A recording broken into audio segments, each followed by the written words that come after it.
Hey guys, আসসালামু আলাইকুম। কি অবস্থা সবার? আশা করি সবাই ভালো আছো। তো আজকে তোমাদের জন্য তৃতীয় চোখ সিজন 2 এর পার্ট 6 নিয়ে আইসা পড়ছি। তো বেশি কথা না কইয়া শুরু করা যাক। আফরিন আপুর গলা চেপে ধরেছে তার পচা গলা বাবার লাশটা। আমি দৌড়ে গিয়ে আফরিন আপুকে একটানে তার হাত থেকে ছাড়িয়ে নিয়ে আসলাম। তখনই লাশটা কফিন থেকে সোজা হয়ে উঠে দাঁড়ালো। তার শরীর থেকে মাংস খসে খসে পড়ছে। ফাইনা এটা দেখে বমি করে দিল সেখানে। সে বলতে লাগলো, আমি তোকে নিতে এসেছি মা, চল আমার সাথে, সেখানে তোর মাও আছে, আমরা সুখে শান্তিতে থাকবো একসাথে। এই বলে এগোতে লাগলো। আফরিন আপু চিৎকার করে বলছে, আমি কোথাও যাব না, চলে যাও এখান থেকে। আমি নাক চেপে ধরে তার দিকে তেড়ে গেলাম, কিন্তু আমাকে দূর থেকে ফেলে দিল সে। এরপর আফরিন আপুর দিকে হাত বাড়ালো একটা অদ্ভুত হাসি দিয়ে। তখনই সেখানে গালিব বেয়া চলে এলো এবং তার হাতটা ধরে টান দিয়ে ছিঁড়ে ফেললো এবং তিন চোখওয়ালা রূপ ধারণ করে সিংহের মতো গর্জন করে উঠল। সে চিৎকার করতে করতে সেখান থেকে উধাও হয়ে গেল এবং যেতে যেতে বলল, আমি আবার আসবো আমার মেয়েকে নিয়ে যেতে, আবার আসবো। গালিব বেয়া এসে আফরিন আপুকে এক থাপ্পড় লাগিয়ে বলল, বলছিলাম না আমার জন্য অপেক্ষা করতে, কেন তুমি আগে চলে আসলে? এখন যদি তোমার কিছু হয়ে যেত, আমি তোমাকে এক মুহূর্তের জন্য নিজের থেকে আলাদা করতে চাইনি, কারণ আমি জানি তারা আমার অনুপস্থিতিতে তোমাকে আক্রমণ করে বসবে। আর সেটাই হলো। এমন বেখেয়ালি কিভাবে হতে পারো তুমি? মন চাচ্ছে আরেকটা থাপ্পড় লাগাই। এই বলে হাত উঠালে আফরিন আপু কেঁদে দিয়ে গালিব ভাইয়াকে জড়িয়ে ধরে বলল, সরি, আর এমন হবে না। হঠাৎ পাশের রুম থেকে একটা শব্দ কানে আসলো। আমি বললাম, ভাইয়া ওই রুম থেকে একটা শব্দ কানে আসছে আমার, আপনারা কি শুনছেন? গালিব ভাইয়া বলল, হ্যাঁ শুনেছি, ওটা আফরিনের বাবার রুম, ওখান থেকে সব শুরু হয়েছিল, নিশ্চয়ই ওখানে কেউ আছে, চলো গিয়ে দেখা যাক। আমরা ধীরে ধীরে সেই রুমের দিকে এগিয়ে গেলাম। আমি ফাইনার হাত শক্ত করে ধরে রাখলাম। আফরিন আপু প্রথমে গিয়ে দরজাটা হালকা ধাক্কা দিয়ে খুলে ফেললো। এরপর আমরা সেই রুমে প্রবেশ করে দেখলাম একজন লোক জানালার পাশে বাইরের দিকে তাকিয়ে দাঁড়িয়ে আছে। আফরিন আপু কাঁপা কাঁপা গলায় বলল, বাবা এটা কি তুমি? সে লোকটা এবার ঘুরে আমাদের দিকে তাকালো। এ তো সে একটু আগে দেখা পচা গলা লাশটা, কিন্তু এখন সে সম্পূর্ণ স্বাভাবিক এবং সুস্থ একজন মানুষ মনে হচ্ছে। আফরিন আপু কেঁদে দিয়ে বাবা বলে দৌড়ে যেতে চাইলে গালিব ভাইয়া তাকে আটকিয়ে বলল, একটু দাঁড়াও আফরিন, দেখি এটা কি সত্যি আমার শ্বশুর ড্যাডি নাকি অন্য কেউ। এই বলে গালিব ভাইয়া তার দিকে এগিয়ে গেল। সে কোনো কথা না বলে এখনো ঠায় দাঁড়িয়ে আছে। গালিব ভাইয়া তার মুখের সামনে গিয়ে বলল, শ্বশুর ড্যাডি এতদিন পর কোথা থেকে নাজিল হলেন?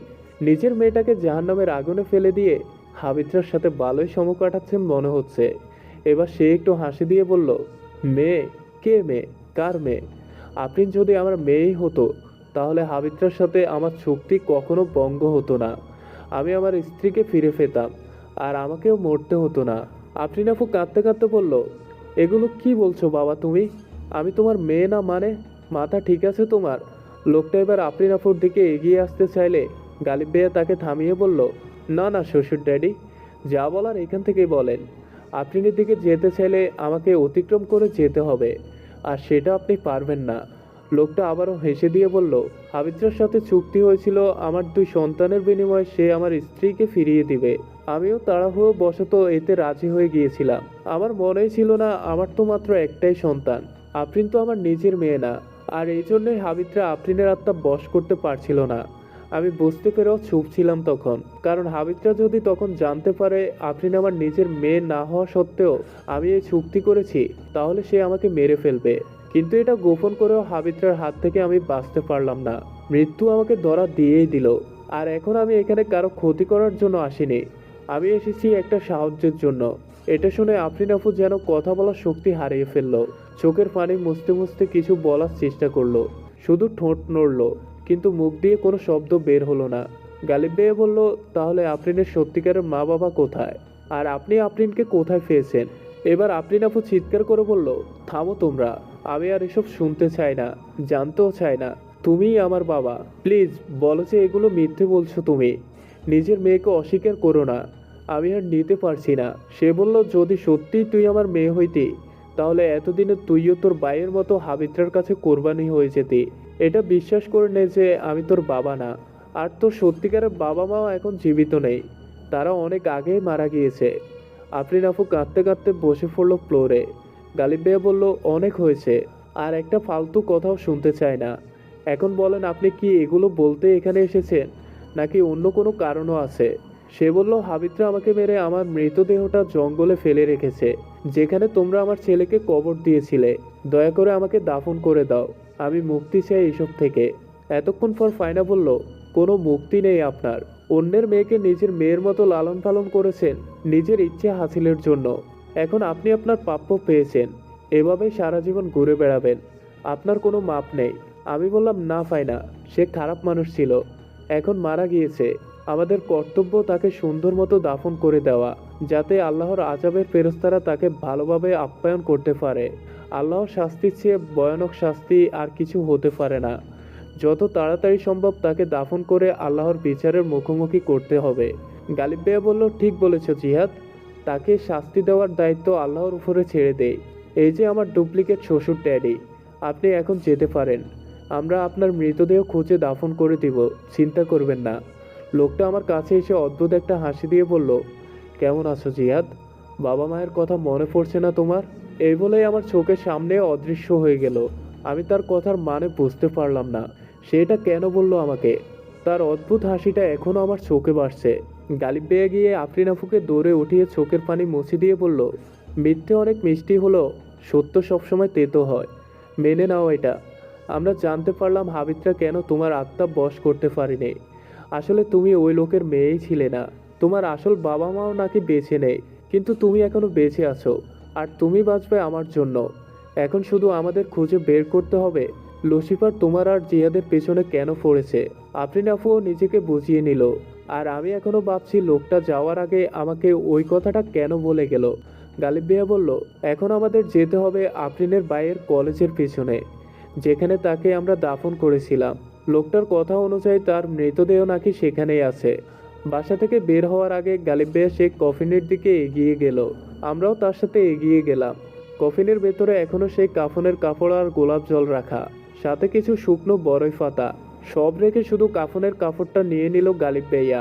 আমরা ভাবলাম হয়তো ওই লোকটাকে দাফন করার সময় এই কাফনটা তাকে পরাবে।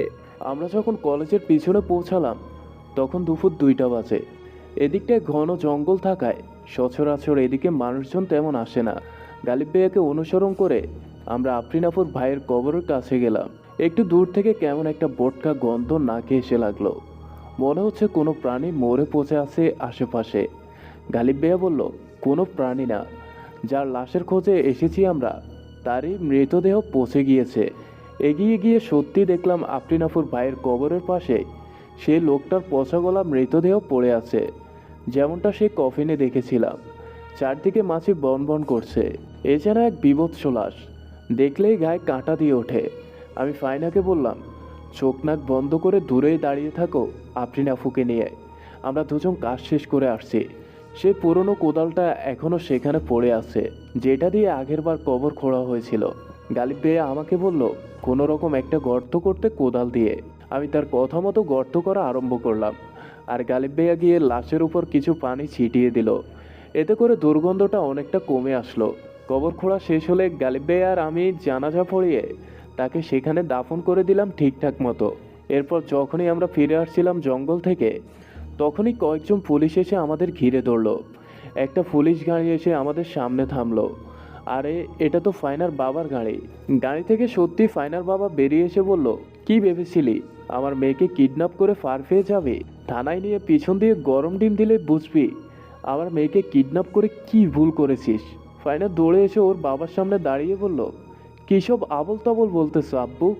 তারা আমাকে কিডন্যাপ করবে কেন? আমি নিজের ইচ্ছাতেই তাদের সাথে এসেছি। তুমি এদিকে আসো, আমি তোমাকে সব খুলে বলছি। ফাইনার বাবা বাকি পুলিশদের বলল, ওদের দিকে খেয়াল রাখো, কেউ যেন পালাতে না পারে, আমি ফাইনার সাথে কথা বলে আসছি। এই বলে তারা সাইডে চলে গেল। ফাইনা তার বাবাকে সব বুঝিয়ে বলছে। গালিব ভাই আমার কানের কাছে এসে বলল, এত কাহিনী না করে 50 টাকা দরিয়ে দেই তার হাতে চা খাওয়ার জন্য। আমি বললাম, ভাইয়া আপনি কি পাগল? 50 টাকা আজকাল ভিখারিও মানে না। আর আমি যতটুকু জানি ফাইনার বাবা একজন সৎ পুলিশ কমিশনার, তাকে এসবের লোভ দেখালে পরিস্থিতি আরো খারাপ হবে। গালিব ভাইয়া বলল, তাহলে 100 টাকা দিব, এর বেশি দিতে পারবো না। আফরিন তোমার কাছে 100 টাকা হবে, আমি তোমাকে পরে দিয়ে দেব। আফরিন আফু বলল, চুপচাপ দাঁড়িয়ে থাকেন তো, কথা বলবেন না। এরপর ফাইনার তার বাবা আমাদের কাছে আসলো। ফাইনার বাবা বলল, তোমরা তো বিশাল ঝামেলায় ফেসে গেছো। ফাইনা আমাকে সবকিছু খুলে বলেছে। তোমাদের ধন্যবাদ আমার মেয়ের জীবন বাঁচানোর জন্য। তবে এগুলো শোনার পর ফাইনাকে আমি তোমাদের সাথে যেতে দিতে পারি না। তবে কোনো সাহায্য লাগলে যে কোনো সময় আমার সাথে যোগাযোগ করবে। ফাইনা বলল, কি বলছো বাবা? আমি তাদের সাথে যাব। আমি এখন ফিরে যেতে চাই না। তুমি তোমার এই দলবল নিয়ে চলে যাও। আমি ঠিক সময়ে বাসায় ফিরে আসব। ফাইনার বাবা একটা ধমক দিয়ে বলল, বেশি কথা বলবে না। তুমি এখন আমার সাথে বাসায় ফিরে যাবে। আর তোমরা তোমাদের কাজ করে যাও। আমার মেয়েকে এসবের মাঝে জড়িও না। এই বলে ফাইনার হাত ধরে টেনে নিয়ে গাড়িতে উঠিয়ে নিল। ফাইনা জোড়াজোড়ি করলো, কিন্তু তার বাবা এক কথার মানুষ। আমি বললাম, চিন্তা করো না ফাইনা, তোমার বাসা থাকাই ভালো হবে। সব কিছু শেষ করে আমি তোমার কাছে ফিরে আসব। নিজের খেয়াল রেখো। ফাইনা গাড়ি থেকে আমার দিকে তাকিয়ে চোখ টিপ মেরে মুচকি হাসি দিল। আমি বুঝতে পারলাম এই মেয়েকে তার বাবা বাসায় আটকে রাখতে পারবে না। সে আবার চলে আসবে। গালিব ভাইয়া বলল, ফাইনা চোখ টিপ কাকে দিল জিহাদ? আমাকে নাকি তোমাকে? আফরিন আপু তাকে ঘুষি মেরে বলল, আপনাকে কেন চোখ টিপ মারবে সে? ভালো হয়ে যান, এখনো সময় আছে। আমি হাসতে হাসতে বললাম, মাসুদ ভালো হয়ে গিয়েছে, আর গালিব ভাইয়া আপনি এখনো ভালো হলেন না। গালিব ভাইয়া বলল, আমি খারাপ ছিলাম কবে রে ভাই? আমি ছোটবেলা থেকে অনেক ভালো। আমি এতই ভালো যে বাথরুমে এখনো কাপড় পরেই গোসল করি। হাসতে হাসতে গাড়িতে উঠে বসলাম তিনজন। গালিব ভাইয়া বলল, এখন কাজের কথায় আসা যাক। এই কাফনের কাপড়ের সাহায্যে আমি লসিপাড়ার প্রসাদে প্রবেশ করব। এখন যদি আমার শরীর কাঁপতে শুরু করে তাহলে আমাকে স্পর্শ করে দিবে। এ বলে গালিব ভাইয়া কাফনের কাপড়টা হাতে নিয়ে চোখ বন্ধ করে বিড়বিড় করে কিছু পড়ল। এভাবে কিছুক্ষণ কেটে গেল। হঠাৎ গালিব ভাইয়ার শরীর প্রচণ্ড কাঁপতে লাগলো। সে কাফনের কাপড়টা ধরে রাখতে পারছিল না। আফরিন আপু সাথে সাথে তাকে স্পর্শ করে দিল। এক পর্যায়ে চিৎকার করে কাপড়টা ছুঁড়ে ফেলে দিয়ে হাঁফাতে লাগলো। আমি বললাম, কি হয়েছে গালিব ভাইয়া? আপনি কি প্রসাদে প্রবেশ করতে পেরেছিলেন? গালিব ভাইয়া একটু শান্ত হয়ে বলল, হ্যাঁ আমি প্রবেশ করেছি, কিন্তু বেশিক্ষণ থাকতে পারিনি। সেখানে অনেক প্রস্তুতি নেওয়া হচ্ছে।